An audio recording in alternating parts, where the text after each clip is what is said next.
El término Doomsday Cults o cultos apocalípticos se refiere a organizaciones construidas alrededor de un líder de tipo espiritual que se presenta como algún tipo de profeta o figura religiosa. Estos personajes aseguran conocer el futuro, interpretar la voluntad de Dios o haber recibido una verdad que el resto del mundo desconoce. Estos líderes entonces son personas con un poder de persuasión tan grande que son capaces de convencer a muchas personas de hacer bastantes cosas, como por ejemplo deshacerse de sus pertenencias, o abandonar a sus familias, o simplemente esperar el fin del mundo juntos. Un ejemplo bien conocido de estos grupos es el People's Temple de Jim Jones, el cual terminó con cientos de personas bebiendo cianuro en la selva de Guyana. Otro caso conocido es el de Aum Shinrikyo, un culto que llevó el terror hasta el metro de Tokio con un ataque químico que conmocionó al mundo. El caso de hoy, sin embargo, es algo diferente porque esta historia no se hizo famosa por un suicidio colectivo ni por un atentado terrorista. Esta historia se hizo famosa primero por la brutalidad de los hechos, los cuales trataré de mencionar sin entrar en gran detalle, y segundo, por cómo se desarrollaron los hechos. ¿Cómo es que un simple carpintero canadiense llegó a convencer a decenas de personas de entregarle absolutamente todo? Durante los últimos días investigué este caso y me sorprendió descubrir que, pese a lo extraordinario que resulta, casi no existe material en español sobre él en formato documental, que es lo que trataremos de hacer en este video. Así que hoy vamos a reconstruir la historia de uno de los cultos más perturbadores que ha existido en Canadá y me atrevería a decir que en el mundo. Mi nombre es Seps y esta es la historia de los Ant Hill Kids. Bienvenidos.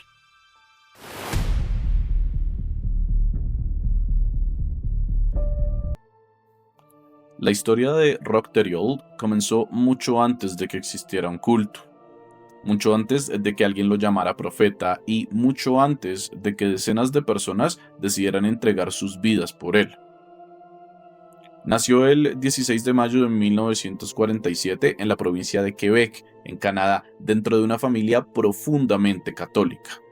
Rock era uno de 8 hermanos y, como muchos niños de la época, creció en un ambiente donde la religión formaba parte fundamental de la vida cotidiana.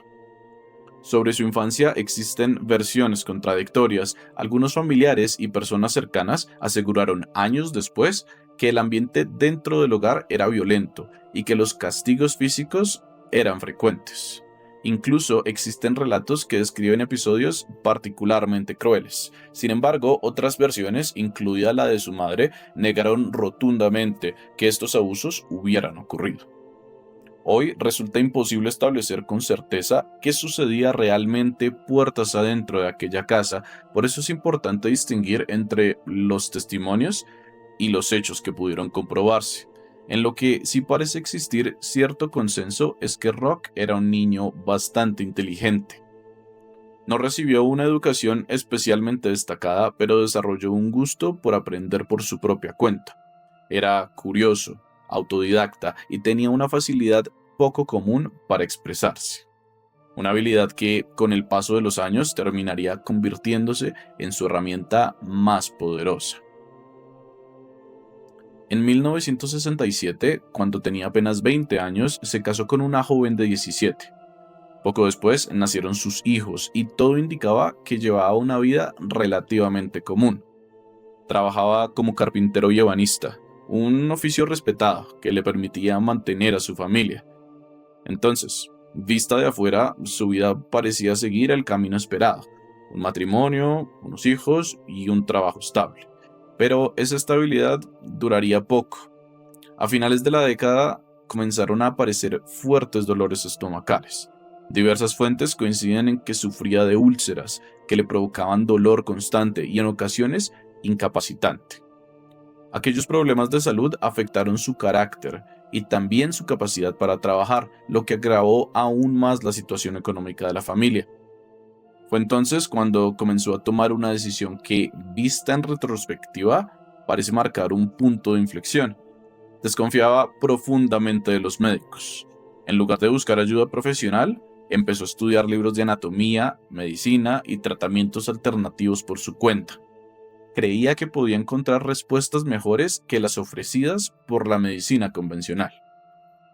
En ese momento nadie podía imaginar hasta dónde llegaría esa obsesión. Mientras su salud empeoraba, también lo hacía su vida personal. Su primer matrimonio terminó rompiéndose y Rock inició una nueva relación. Parecía otro revés más en la vida de un hombre que atravesaba una mala racha. Sin embargo, lo verdaderamente importante aún no había ocurrido, porque el siguiente capítulo de esta historia no comenzará en un hospital ni en un tribunal, sino dentro de una iglesia.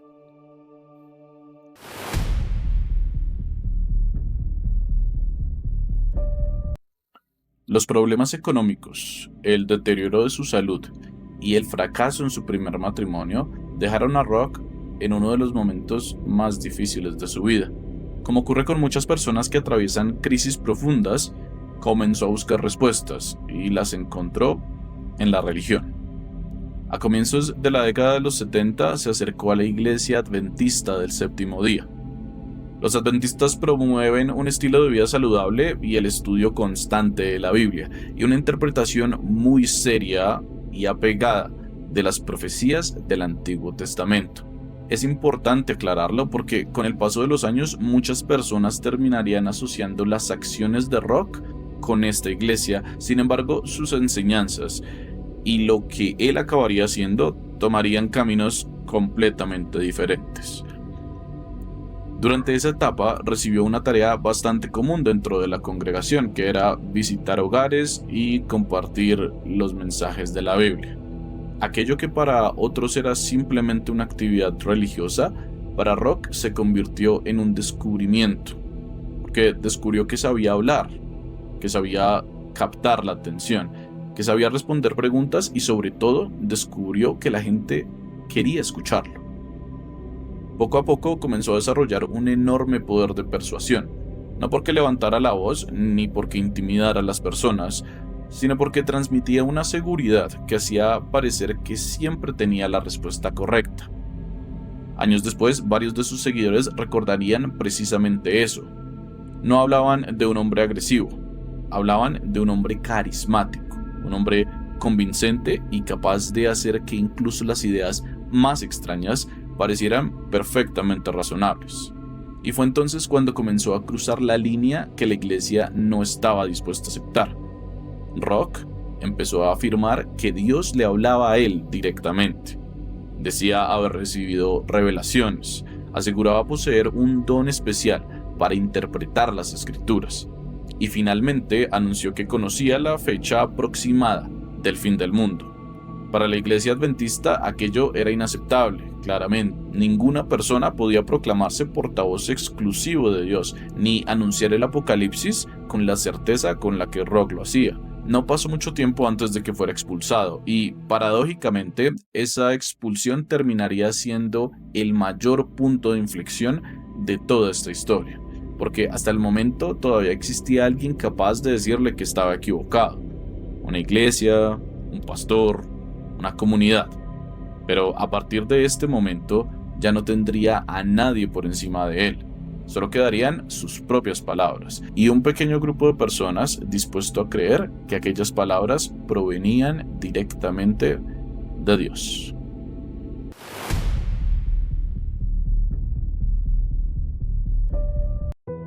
Después de ser expulsado de la iglesia adventista, Rock Terriol no tenía una congregación, pero sí tenía algo mucho más importante, que eran personas que seguían creyendo en él.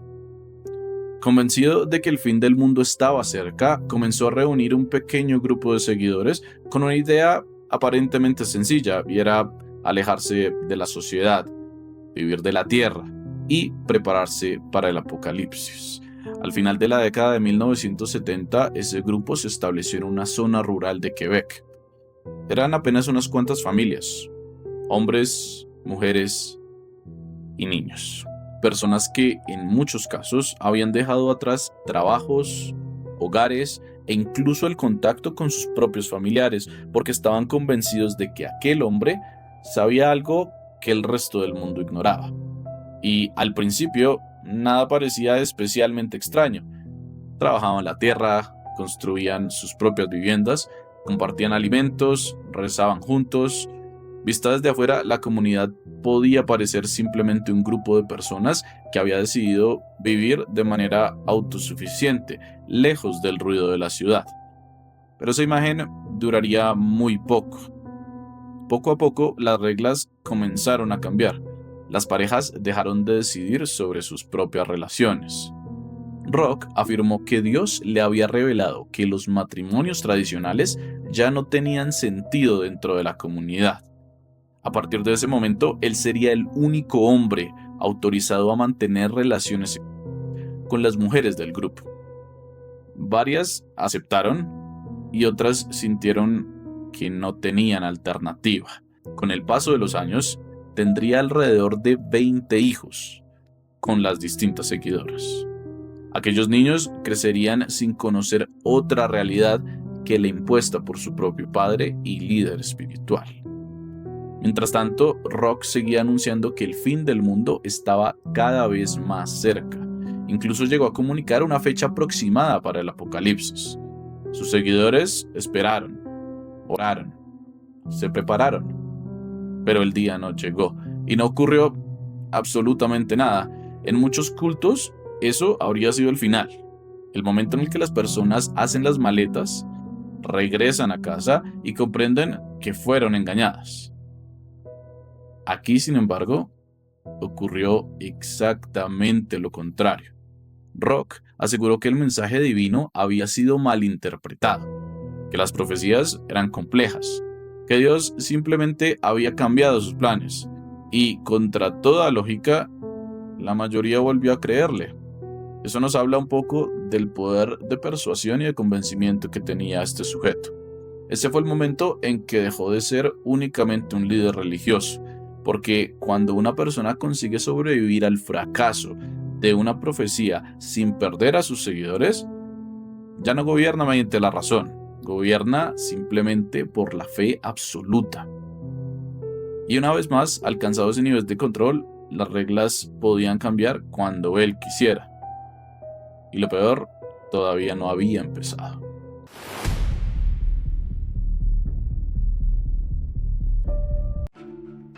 El fracaso de la profecía debió haber sido el final del culto, pero terminó convirtiéndose en el comienzo de algo mucho peor.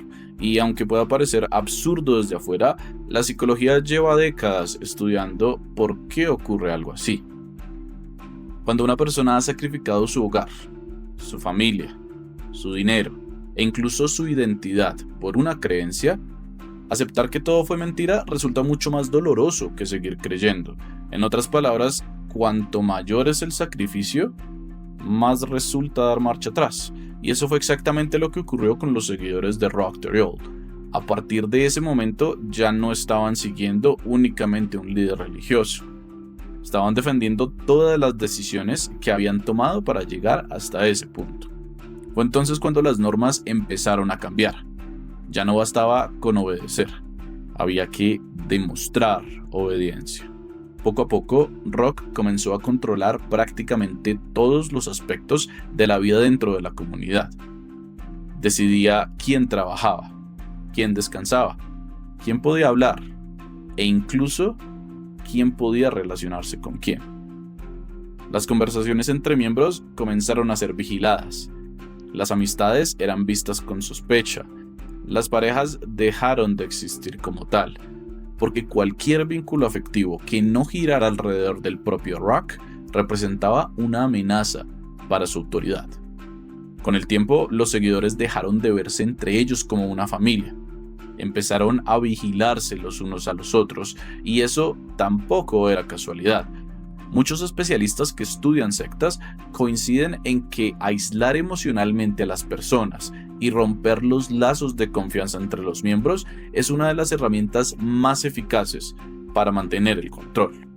Si nadie confía en nadie, todos terminan dependiendo únicamente del líder. Mientras tanto, Rock también comenzó a cambiar. El hombre que años atrás había abandonado el alcohol por sus creencias religiosas volvió a beber con frecuencia.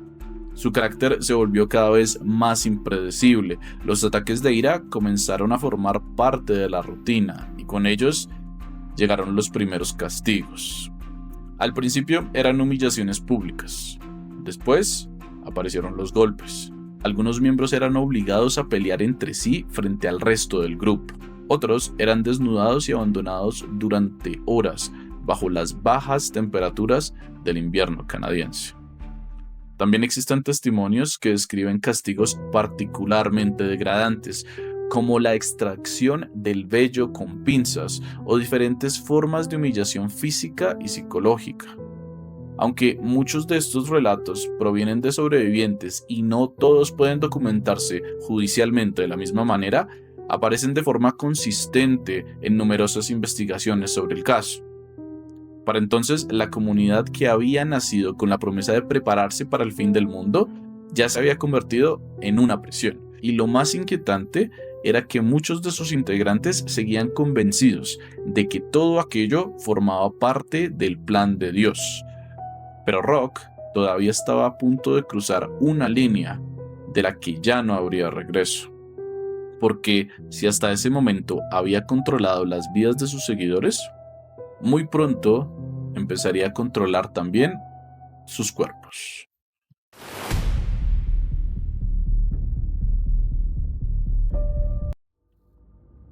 Desde muy joven, Rock había desarrollado una profunda desconfianza hacia los médicos.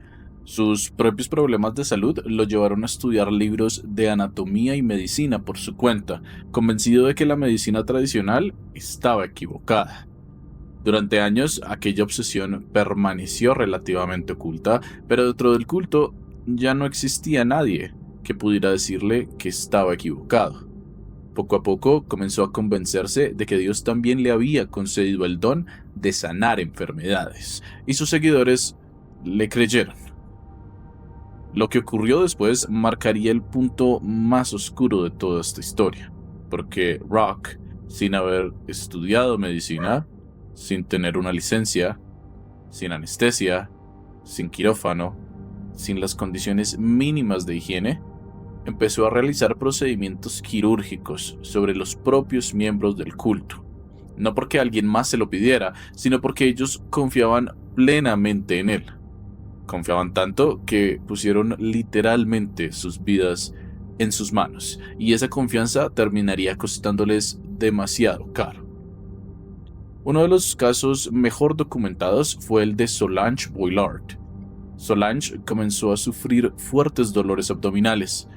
Cualquier otra persona habría ocurrido inmediatamente a un hospital, pero dentro de los Ant Hill Kids, los hospitales habían dejado de ser una opción. Rock entonces decidió que él mismo realizaría la operación. Tomó un simple cuchillo de cocina, abrió el abdomen de Solange e intentó intervenirla como si fuera un cirujano. No tenía conocimientos médicos, no tenía instrumentos adecuados, solo tenía una peligrosa convicción. Creía que Dios guiaba sus manos. Horas después, Solange Boilard murió. Pero ni siquiera entonces terminó la atrocidad. Para ocultar el crimen, Rock partes de su cuerpo y ordenó que fuera enterrado clandestinamente dentro de la propiedad del culto. Años después, la policía encontraría sus restos. Ese asesinato terminaría siendo una de las pruebas fundamentales que lo llevarían a ser condenado por homicidio, y aún así, después de algo tan brutal, el culto seguía existiendo. Si el caso de Solange ya parecía imposible de comprender, lo que ocurrió con Gabrielle Lavelle resulta todavía más perturbador. Gabrielle era una de las integrantes más cercanas a Rock. Incluso cumplía el papel de enfermera dentro de la comunidad. Durante uno de sus episodios de violencia, Rock le clavó una mano sobre una mesa. Después tomó un cuchillo y finalmente un hacha. Y allí mismo le amputó el brazo derecho. No se trata de un rumor, no es una leyenda nacida con el paso de los años. Fue un hecho demostrado ante los tribunales y por el que Rock fue condenado por agresión grave y mutilación. Pero la violencia no terminó allí. También le arrancó varios dientes completamente sanos, utilizando alicates industriales, sin ningún tipo de anestesia. Todo bajo la absurda justificación de que estaba curándola. Lo que resulta difícil de comprender es que aquel ataque no significó el final inmediato de la influencia de Rock sobre Gabrielle. Ella permaneció dentro de la comunidad durante un tiempo más antes de conseguir escapar. Vista desde afuera, esa decisión parece imposible de entender, pero la psicología lleva décadas estudiando este fenómeno. Los especialistas hablan de vínculos traumáticos, relaciones en las que años de manipulación, aislamiento, miedo y dependencia emocional hacen que abandonar al agresor resulte mucho más difícil de lo que cualquiera imaginaría. No significa entonces que la víctima quisiera ser maltratada, significa que el agresor había conseguido destruir poco a poco su capacidad para cuestionarlo. Y quizá esa sea la parte más aterradora, porque Rock ya no necesitaba convencer a sus seguidores de que tenía la razón. Había conseguido algo mucho más peligroso, que dejaran de confiar en su propio criterio, para confiar únicamente en el suyo. Y cuando un hombre logra convencer a otros de que el dolor, e incluso la muerte forman parte de un supuesto plan divino, prácticamente ya no existe ningún límite. Pero fuera de aquellos bosques, el mundo estaba a punto de descubrir que algo terrible estaba ocurriendo dentro de los Ant Hill Kids.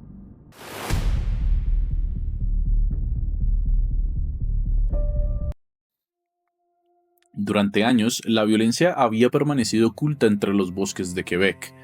Las reglas las imponía Rock. Los castigos los decidía Rock. Y las pocas personas que conocían lo que ocurría dentro del grupo tenían demasiado miedo para enfrentarlo.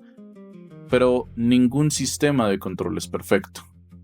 Tarde o temprano, alguien habla, alguien escapa, o alguien termina necesitando ayuda que un falso profeta simplemente no puede ofrecer. Y eso fue exactamente lo que ocurrió. Varias de las intervenciones médicas improvisadas comenzaron a dejar consecuencias imposibles de ocultar. Personas con heridas gravísimas, infecciones, lesiones que solo podían explicarse mediante una violencia extrema. Poco a poco, las autoridades empezaron a mirar hacia aquella comunidad que durante tantos años había permanecido prácticamente aislada del resto del mundo. Sin embargo, incluso entonces, demostrar lo que ocurría allí no era del todo sencillo. Muchas víctimas seguían defendiendo a Rock, otros tenían miedo de declarar y algunas simplemente no concebían la vida fuera del culto. Ese es el otro fenómeno ampliamente documentado por especialistas en manipulación coercitiva.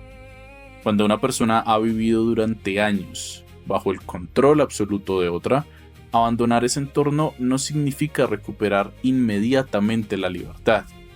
Muchas veces ocurre lo contrario. El miedo, la culpa o incluso el afecto hacia el agresor continúan presentes mucho tiempo después de haber escapado. Aún así, las denuncias empezaron a acumularse. Los testimonios comenzaron a coincidir y las autoridades finalmente reunieron suficientes pruebas para actuar. Rock Terrill fue arrestado y enfrentó múltiples cargos relacionados con agresiones y con la muerte de varios integrantes del grupo. Tras el juicio, fue declarado culpable y condenado a cadena perpetua. Para muchos, por fin había llegado la justicia, pero ni siquiera la cárcel conseguiría poner un punto final a esta historia. El 26 de febrero de 2011, mientras cumplía su condena, Rock fue atacado por otro recluso. Recibió varias puñaladas y murió poco después. Tenía 63 años. Con su muerte, terminó la vida del hombre, pero no el impacto que dejó sobre quienes lograron sobrevivirle, porque las cicatrices que deja un culto rara vez desaparecen cuando muere su líder.